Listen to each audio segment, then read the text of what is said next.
माता दी। नवरात्रि के 8वें दिन यानी दुर्गाष्टमी के दिन महागौरी की उपासना की जाती है। महागौरी श्वेतांबर धरा भी कहा जाता है, साथ ही यह अन्नपूर्णा का स्वरूप है। आइए जानते हैं महागौरी की पूजा विधि, मंत्र, आरती और उनका भोग क्या है। नवरात्रि में माँ दुर्गा के 9 स्वरूपों की पूजा अर्चना की जाती है। नवरात्रि की अष्टमी तिथि महागौरी को समर्पित है। इस दिन बता दें कि महागौरी भगवान शिव की अर्धांगिनी के रूप में भगवान शिव के साथ विराजमान रहती है। आइए जानते हैं 8वें दिन महागौरी की पूजा विधि, मंत्र और भोग और इसकी कथा। देवी भागवत पुराण के अनुसार महागौरी के श्वेत सफेद वस्त्र धारण करती है। उनका रंग गोरा और 4 भुजा है। महागौरी के श्वेतांबर धरा के नाम से भी जाना जाता है। ऐसा कहा जाता है कि माँ गौरी अपने भक्तों के लिए अन्नपूर्णा का स्वरूप है। उनका स्वरूप उज्जवल और कोमल है। माता के हाथ में त्रिशूल, डमरू, तीसरे हाथ में अभय और चौथे हाथ में वरमुद्रा रहती है। माता महागौरी को नारियल से बनी मिठाइयों का भोग लगाया जाता है। इसके अलावा माता को हलवे और काले चने का भी भोग लगाना चाहिए। महागौरी की पूजा विधि, सुबह जल्दी उठकर स्नान आदि के बाद साफ और सफेद रंग के वस्त्र धारण करें। इसके बाद महागौरी की प्रतिमा को गंगा जल से शुद्ध करने के बाद महागौरी को सफेद रंग के वस्त्र धारण करवाएं। इसके बाद माता महागौरी को सफेद फूल अर्पित करें और कुमकुम या रोली से तिलक करें। इसके बाद महागौरी के मंत्रों का जाप करें। साथ ही महागौरी को नारियल से बनी मिठाइयाँ, हलवे और काले चने का भोग लगाए। अंत में माता की आरती उतारे। महागौरी का सिद्ध बीज मंत्र है श्री क्लीम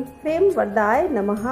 महागौरी का पूजन मंत्र है मंत्र ओम ऐं ह्रीं क्लीं महागौराय नमः। इस मंत्र का अर्थ समझा जाए तो इस मंत्र के द्वारा साधक महागौरी की पूरी आस्था और मन से प्रणाम करते हुए उनसे ज्ञान, शक्ति और आशीर्वाद की प्रार्थना कर रहा है, ताकि वह सभी बाधाओं से दूर हो रहे साधक के जीवन में शांति, समृद्धि और सफलता प्रदान करे। या देवी सर्वभूतेषु माँ गौरी रूपेण स्वस्थिता। नमस्तस्यै नमस्तस्यै नमस्तस्यै नमो नमः। महागौरी की कथा के अनुसार माता पार्वती ने भगवान शिव को पति रूप में पाने के लिए कठोर तपस्या की, जिससे उनका शरीर काला पड़ गया। तपस्या से प्रसन्न होकर भगवान शिव ने गंगा जल से उनका शरीर शुद्ध किया, जिसके बाद उनका शरीर विद्युत के समान कांतिमय हो गया और उन्हें महागौरी के नाम से जाना जाने लगा। नवरात्रि का 8वां दिन माँ दुर्गा के महागौरी स्वरूप को समर्पित है। माता रानी का यह स्वरूप खुशियाँ प्रदान करने वाला माना जाता है। माँ गौरी बैल की सवारी करती है और सफेद रंग के कपड़े पहने हुए है। नवरात्र के दौरान भक्त व्रत रखते हैं और विधि पूर्वक माता दुर्गा की पूजा करते हैं। इसमें अष्टमी तिथि का विशेष महत्व है, जिससे महाअष्टमी और दुर्गाष्टमी भी कहा जाता है।